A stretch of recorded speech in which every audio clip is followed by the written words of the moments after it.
Hey guys, how's it going? Daniel here. So the developers at Tapbots have finally released Tweetbot 6 yesterday.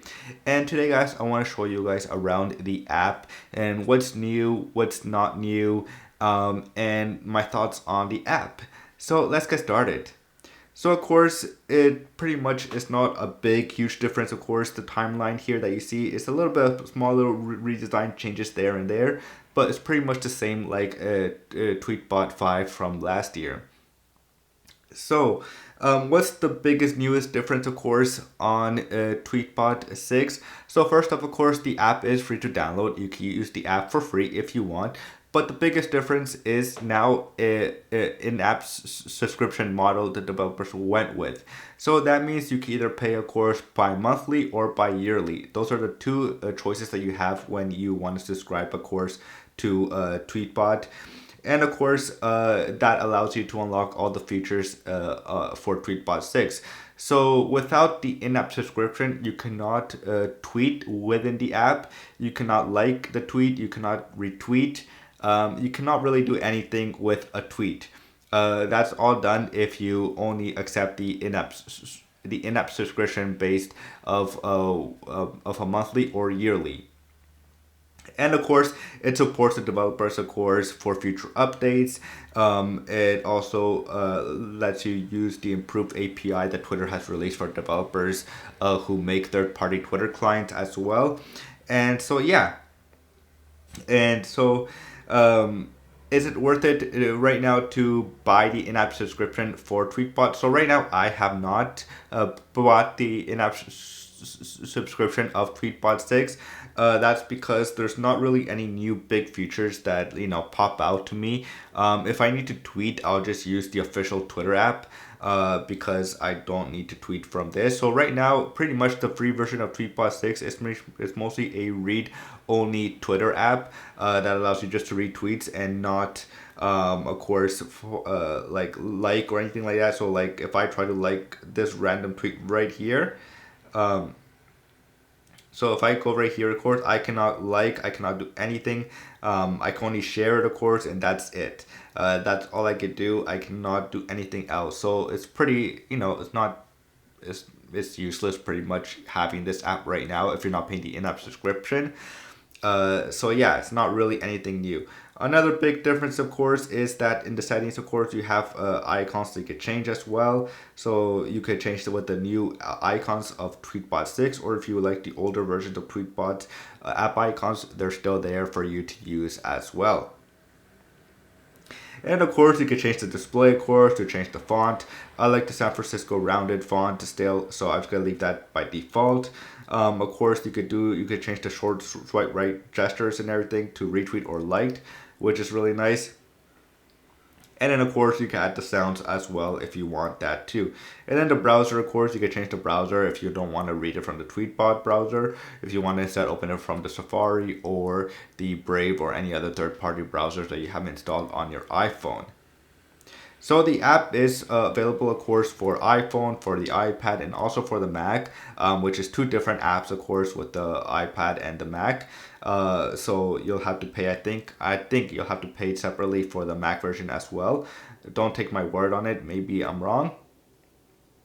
But yeah, is it worth it to pay for the in-app subscription right now for Tweetbot 6? In my opinion, no. There's not any big new features or anything like that that really stand out to me that will make me want to tell you guys to go and buy the in-app subscription and support the development of Tweetbot 6 right now.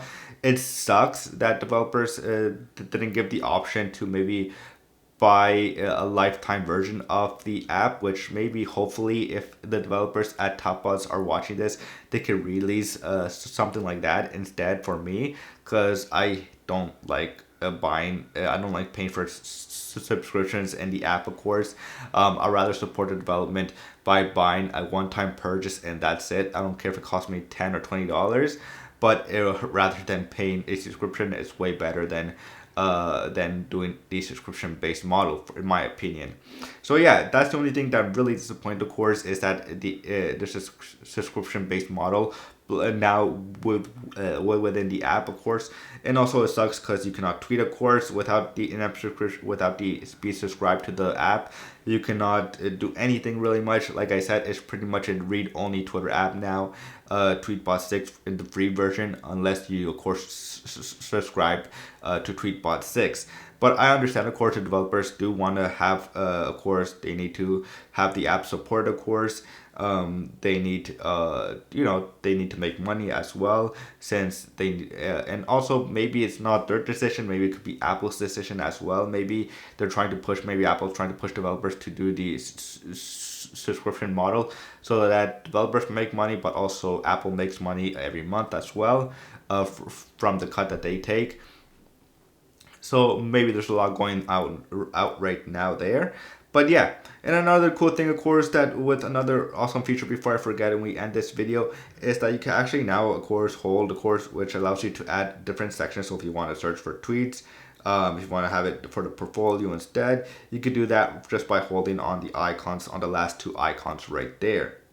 So yeah, at the end of the day, is Tweetbot 6 a spectacular new Twitter app, third-party Twitter client app for you? No.